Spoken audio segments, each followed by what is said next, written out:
This is Nate Collins. You're listening to SGPN. Let it ride.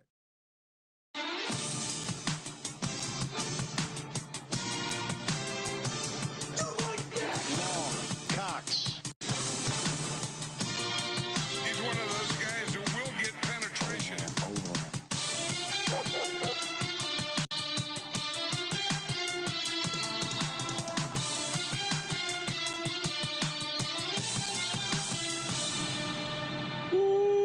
Welcome everyone to the Sports Gambling Podcast. I'm Sean, stacking the money, your partner in picks, Ryan, Real Money Kramer.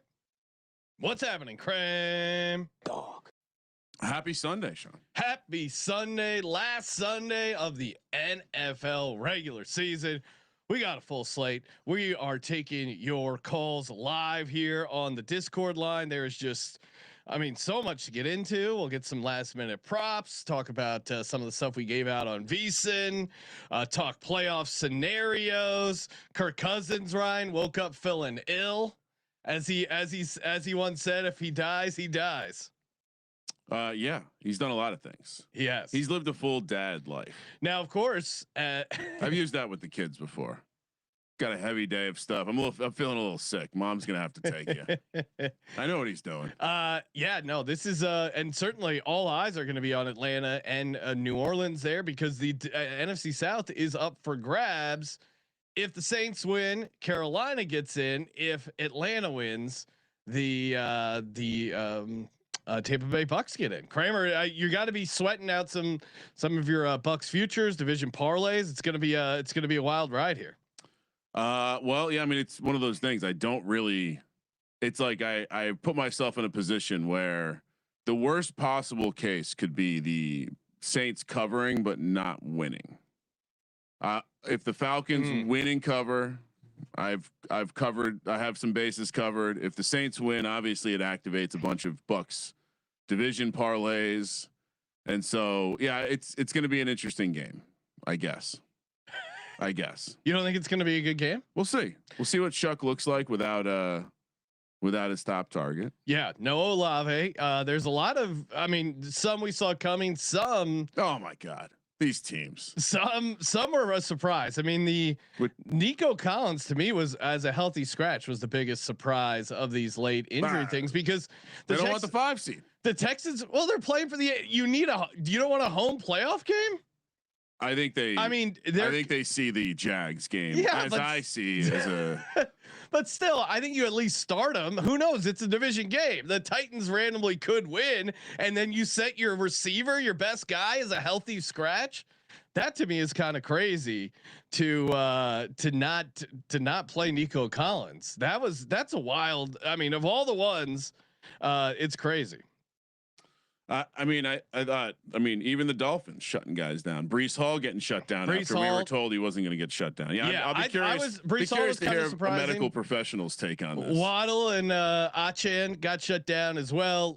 Thankfully, I got that number before it got too crazy, but it seemed like things were trending in that direction. All right, let's bring them on. Trying to make sense of some of these injuries, real or otherwise. You know him, you love him, Sebastian, aka the D-Gen Doc. Sebastian, happy Sunday, man.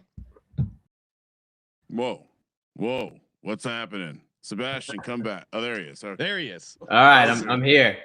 Okay. Look, happy Sunday, week 18. It's a new year.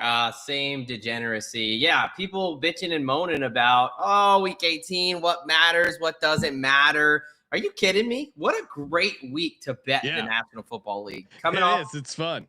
It reminds me, we just had bowl season, which is also like, does it matter? Does it not matter? Grinding bowl props for guys that never saw the field and trying to get an edge there. This is what makes the true D-Gens compared to the casual fans here. If you don't love betting week 18, then you probably need to see a real doctor. Let me say that. It is one of those where when you see, I don't know if you saw, Establish the Run made news sweeping across the fantasy landscape by putting out their week 18 projections, telling you not their cash games projections say do not play cash games in week 18.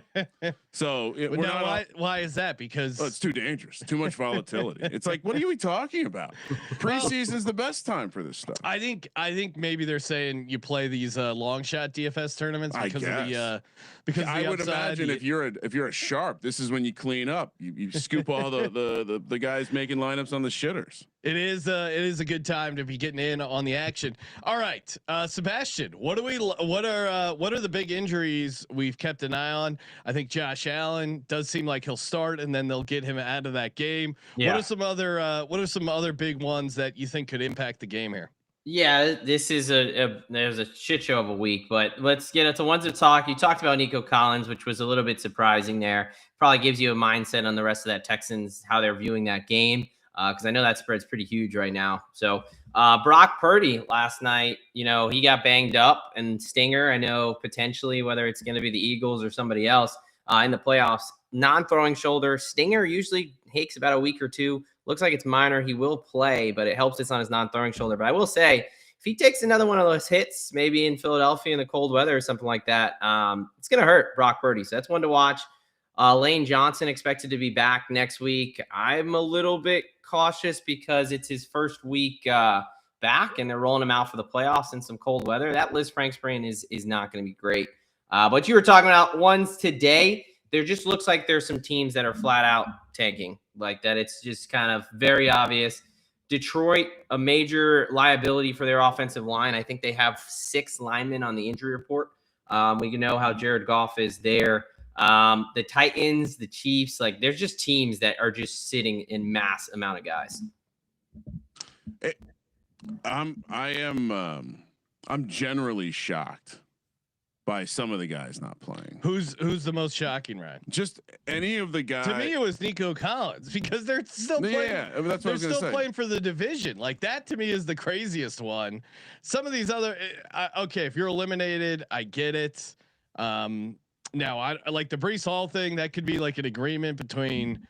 I feel like maybe Breece's agent is probably looking out for number one, and these clubs do like to keep good standing with some of these bigger agencies. That okay, fine. The Dolphins.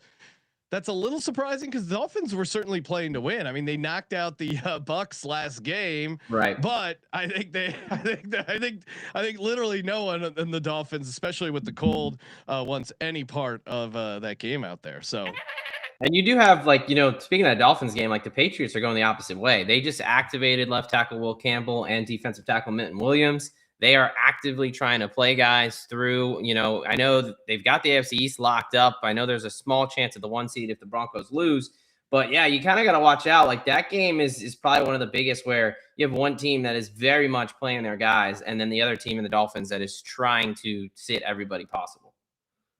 Now, do you? Now the real question is, how do we take advantage of it?